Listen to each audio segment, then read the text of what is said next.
Oh, watch out, watch out, watch out, watch out!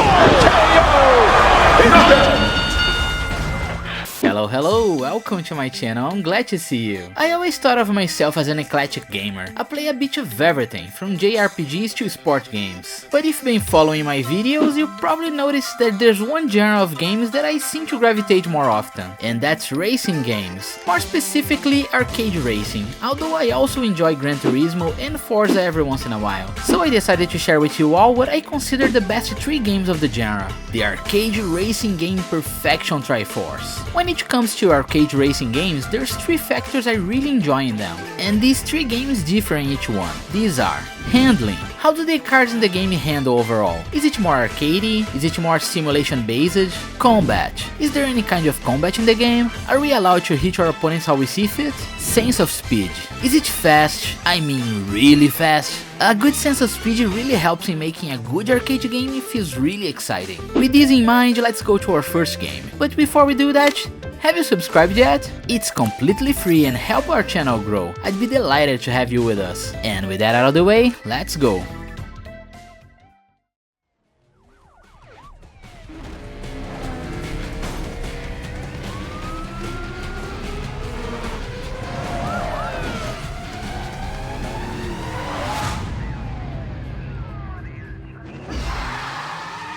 Need for Speed Most Wanted. This game blew my mind when it was released back in 2005. Need for Speed had a completely shifting style and attitude with the turn of the millennium. And when we all thought it was impossible to beat Underground 2, here comes Most Wanted. This game once again evolved the series, and it did that by looking at the past for kills. And what I mean by that is that cops in Need for Speed aren't an innovation. Hot Pursuit had already proved that it was a fun concept if done right. And what better place to reintroduce cops than the streets of Rockport City, which are infested with illegal street racers. And the cops here aren't just a gimmick, they are the integral part of the plot of the game overall. Since our objective is, after all, to become the most wanted. And talking about plot, this is one of the main attractions of this game, since for the first time ever in the series we have actual cutscenes. My 60-footer, quarter mile. Whatever you want to throw on the table, smokes anything here, including this pump gas kit car. Well, then where's your punk money then? For better or worse, the cutscenes in this game are very divisive. Some people say that they are cringe and way too try-hard, which they are, while some other people love them as some sort of guilty pleasure for how campy they are. There's some 2000s charm in them, and sometimes they're so bad that they loop around and become good again.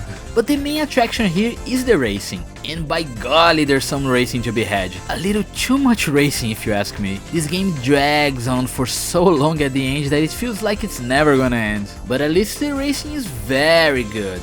The car handling is unlike anything else on the market. They are incredibly unwieldy in low speeds but super grippy in high speeds. It's the complete opposite of how any car handles in real life. Unless you're thinking of ultra downforce track attack cars, but I don't think that applies to a Renault Clio. I remember complaining that on the first Need for Speed Underground, any crash could end your race, since the cars felt like they weighed nothing and would flip all over the place when crashes. But here, they felt like overcompensating, because every single car feels like they weigh over 4 tons. It's like racing tractors. Hitting other racers does absolutely nothing, and hitting traffic cars is just a mild inconvenience. The only cars affected by the brick house you drive are the cop cars. They get absolutely demolished by you, and that's the combat aspect of Most Wanted. Half the game is racing, the other half, or an even higher amount of the game depending on how competent you are at cop chases, is running away from the police and causing absolute carnage. I love this aspect of the game, it's entertaining as hell watching the cop cars fly to the sky, doing barrel rolls whenever you hit them while they're doing roadblocks. It looks and feels like Bollywood moves, and it's absolutely peak. But I gotta admit that it does get old after a while, and having to constantly do 10 minutes or more cop chases just to be able to progress the story gets very annoying, especially considering that every single new car you get needs to ramp up the wanted level from the very beginning, where the cop cars are completely useless at their job. Anyways, enough about this wonderful game. We have 2 others to cover, so let's wrap this one up with the power scale. When it comes to handling, this game sits somewhere in the middle between arcade and simulation. It's far from realistic, but it's not just forgiving with mistakes as other arcade racers usually are. Sense of speed is very good at later stages, and it's exhilarating to hit over 300 km per hour on the highways while running from the cops. But bear in mind that the blur effects and the little wind farts your car leave behind when you are at high speeds do most of the heavy lifting. Combat is half of this game, since it's essential on the cop chases. But since it's nearly non-existent on the races, it gets a little below average on the scale. And this is my final rating for the game.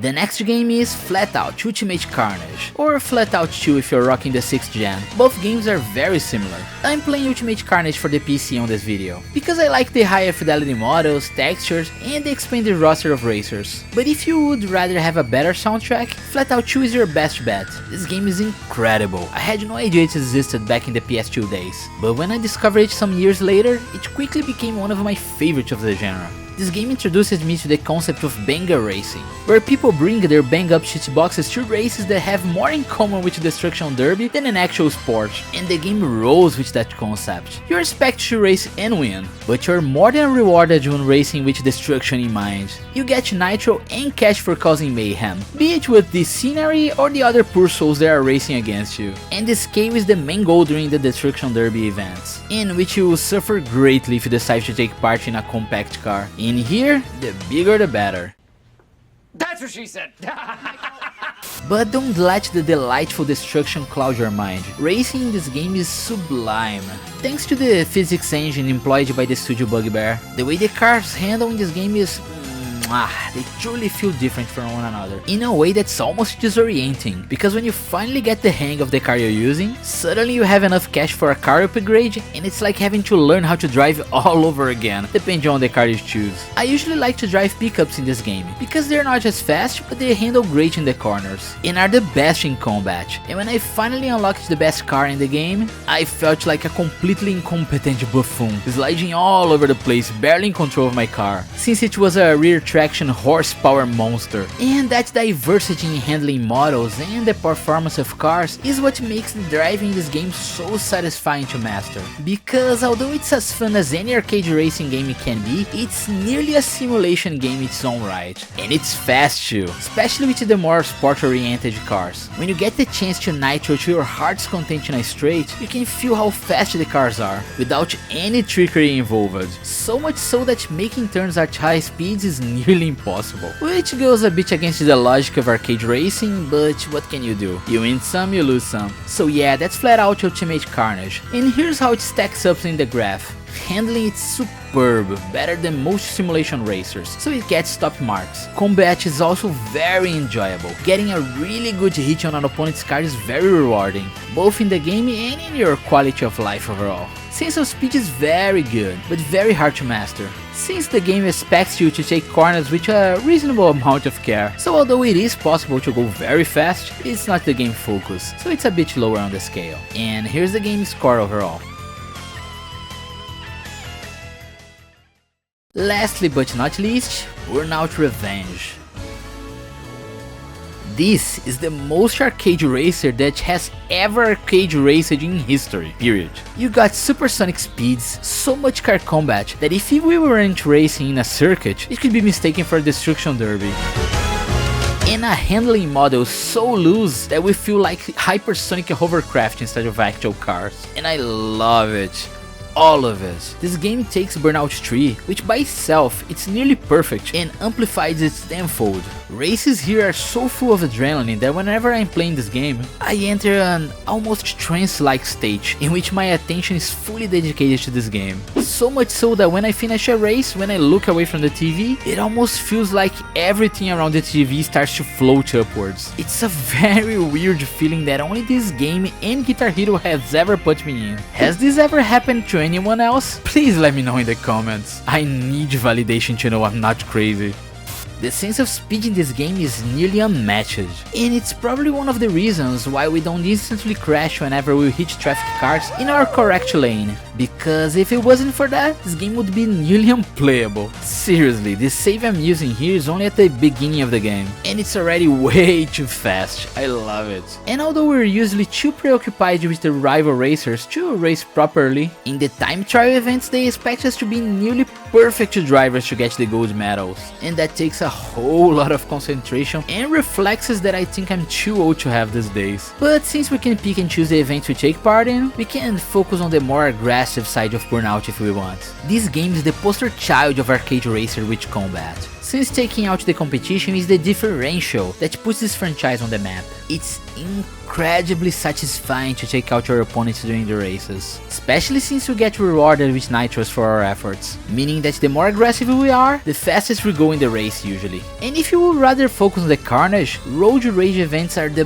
best. Just take out as many opponents as you can in the time limit. Getting more time, the more victims you accumulate. This game mode is the best by far in my opinion, and it's the driving force of this game. But we can't forget about Crash mode, in which your only objective is to cause the biggest pile up of cars imaginable. I'll be honest, I used to love this game mode. I find it kinda boring nowadays, but I'm sure it's the favorite of many Burnout fans. Anyways, let's see where it stands on the graph. Handling is the weakest aspect of this game, like I said in the beginning. The cars barely feel like actual cars and more like anti-gravity F-Zero vehicles, which is absolutely fine for an arcade racer, but makes its score lower compared to the other two on this video. Combat on the other hand, oh boy, this game is the best of the best in this aspect. And it's what differentiates it from the competition in my opinion. Taking out other racers is brutal, beautifully looking, and oh so satisfying. Top score in this category. Sense of speed is also top notch, because one of the positives of the cars behaving like rocket power sleds is that they are as fast as you would expect. The sense of speed in this game is nearly hypnotizing and will require your full attention on playing, so yeah, very strong score.